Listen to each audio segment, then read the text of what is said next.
Hello and welcome to another installment of my military history series. My name is Kevin Hammond. Thank you for watching.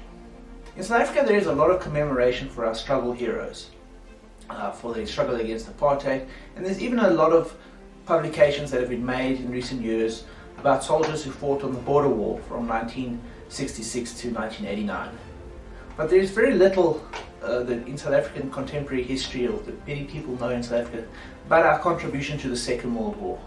People know that we fought on the side of the Allies, that we were involved in the British war effort, but because we were part of the Commonwealth, our own unique contribution to the victory in the Second World War has largely been overlooked and forgotten in this country. And I think that does a great disservice to the hundreds of thousands of men and women of all races who signed up for very unique reasons in a unique situation that was happening here in South Africa at the time. And they fought a unique war that, although part of the British war effort, is its own story.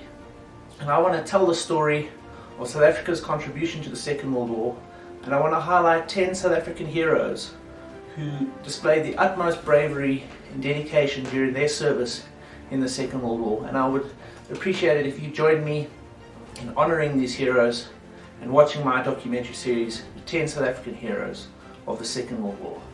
Thank you. In the run-up to World War II, the political forces in South Africa were a unique mix for a country belonging to the British Commonwealth. On the one hand, there were many citizens who were loyal to King and Commonwealth, as would be expected.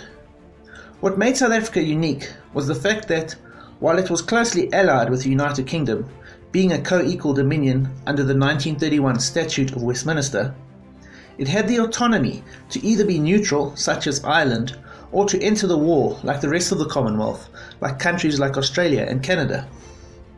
Further complicating matters was the fact that South Africa's Prime Minister, J.B. Hertzog, was the leader of a pro-Afrikaner, anti-British National Party.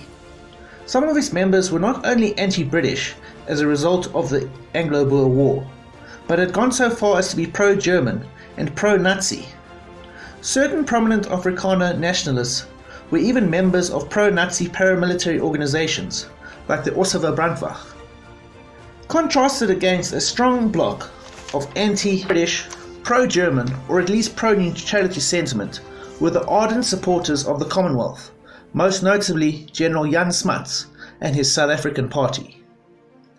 Although General Smuts had fought against the British in the Boer War, he had soon come to be one of the leading supporters of South African involvement in the British Empire and Commonwealth. Leading South African forces against the Germans in World War I, Smuts was a close confidant of Winston Churchill and other prominent British politicians, and was highly regarded by them and the pro-British South Africans. Though Hertzog was the Prime Minister, he held his position as the head of a coalition unity government between his National Party and Smuts' South African Party. This unity government was called the United Party. On the 4th of September 1939, after a short but furious debate in the South African Parliament, the United Party caucus refused to accept Hertzog's stance on neutrality in the war and deposed him in favour of Jan Smuts. Upon becoming Prime Minister, on September the 6th, Smuts officially declared a state of war between South Africa, Germany and her allies.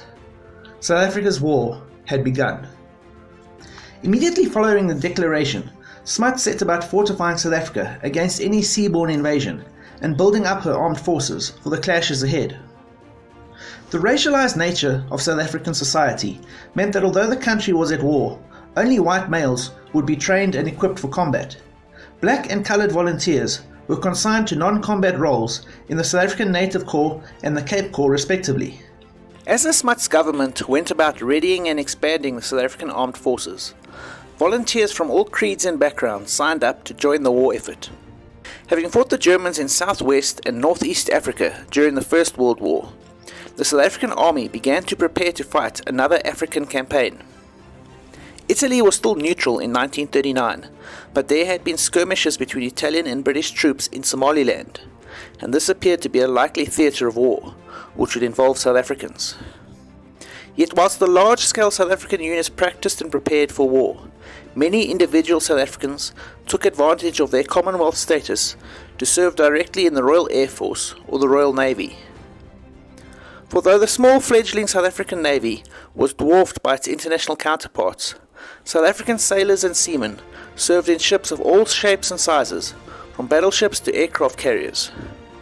As this series progresses, I will highlight the contribution made to the Allied war effort by the efforts of South African soldiers, sailors and airmen, and showcase 10 instances of great bravery and determination that will go down in history as truly heroic and immortal. These are 10 South African heroes of World War II. Please join us next time as we highlight the amazing life and times of Adolf Sailor Malan and the Battle of Britain.